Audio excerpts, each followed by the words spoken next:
چراغ احتیاط و گواهی تاریخ به کردها. در طول تاریخ، کردها بارها با حسن نیت برای همکاری، همیاری، همسانی، دموکراسی و حقوق بشر پیش رفتند. اما متاسفانه از این حسن نیت سوء استفاده شده است. در نبرد علیه رژیم کهنه‌پرست و قرون وسطایی جمهوری اسلامی ایران، این موضوع دوباره تکرار می شود. علت و اسباب اصلی این معضل چیزی جز کرد بودن نیست. کرد بودن یعنی ملتی به اسم کرد، یعنی ملتی خودباور و مقاوم، یعنی آزادیخواه. این ملت با وجود تمام سرکوب‌ها و تبعیض‌ها همواره در پی احقاق حقوق خود و دستیابی به آزادی بودند. در هر بزنگاه تاریخی، زمانی که نیاز به ایستادگی در برابر ظلم و استبداد بوده، کردها در صف اول مبارزه قرار گرفتند.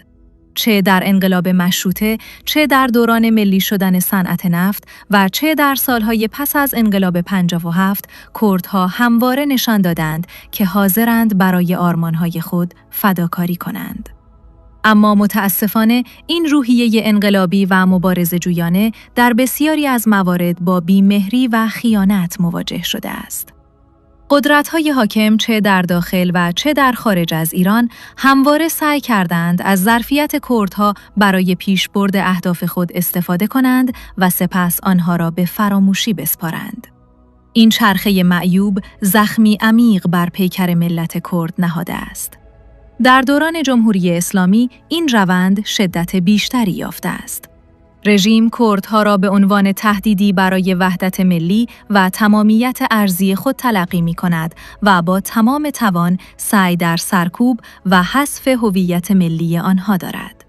تبعیض‌های سیستماتیک در تخصیص بودجه، فرصت‌های شغلی و حتی در برخورد با فعالان مدنی و سیاسی بخشی از سیاست‌های کلان رژیم علیه کردستان است.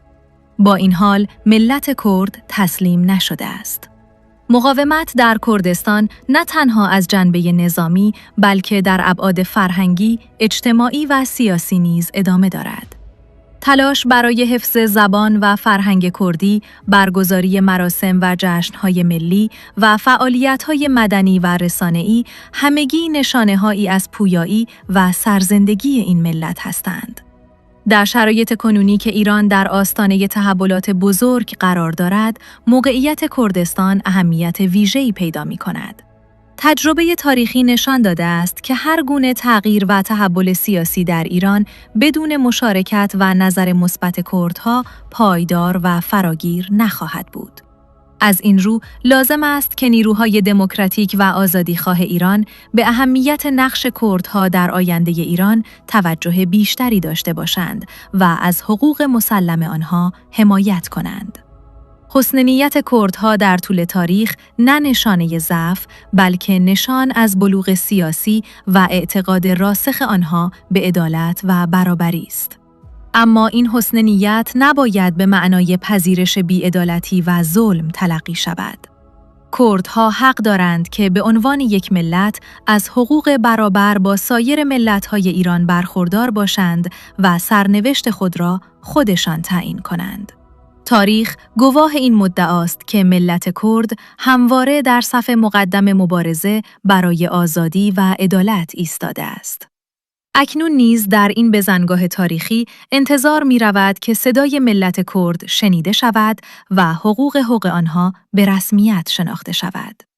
این نه تنها به نفع کردها بلکه به نفع کل ایران است. کشوری که بتواند تنوع فرهنگی و ملی خود را به رسمیت بشناسد و حقوق همه شهروندان خود را تضمین کند، کشوری قوی‌تر و باثبات‌تر خواهد بود.